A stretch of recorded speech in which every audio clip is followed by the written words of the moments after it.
তারা দেখবা আবার কয় হুজুররা ইসলামটা লইয়া রাজনীতি করে।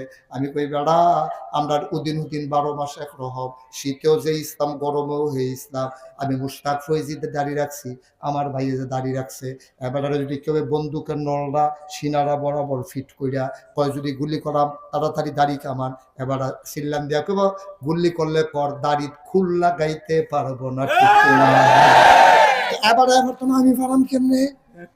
আমার যদি কয় 1 কোটি টাকা দেওয়া হবে দাড়িগুলা কামাইলাম, আমি কইতাম আব্বা তোমার টেহা লইয়া তুমি আঞ্জা দিয়ে হইতা হও, দাড়ি কামাইতাম পারতাম না রে, জীবন দিতে পারবো ইমান দিতে পারবো না।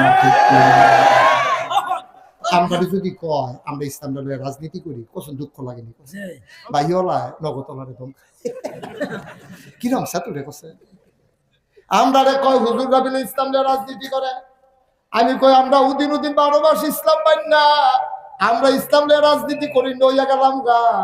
আর তুমি সিজন আইলে টুপি মাথার দাও, আবার ফাঁস করাল ফেল করে ইডা দিয়া হালাই দাও, আসরের নামাজ পড়া লাও 2 বার।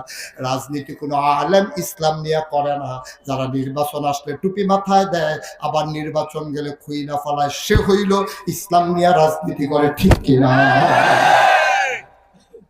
ধর্ম ব্যবসায়ী তোমরা যারা সিজন আইলে তোমরা মাথা থর্টি বান্ধব, এত তসবিল মাথার টুপি মাথার দাও, আসরের নামাজ পড়া নাও 2 বার, তোমরা 2 নম্বর। ঠিক কিনা? তোমরা আলেমদারে কইতে হবে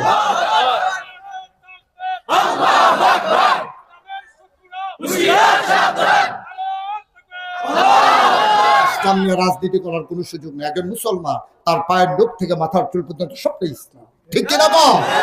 ইসলামের রাজনীতি করার সুযোগ আছে কিনা?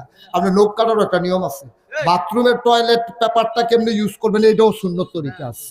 মস্কারা মনে করছেন মিয়া? মস্কারা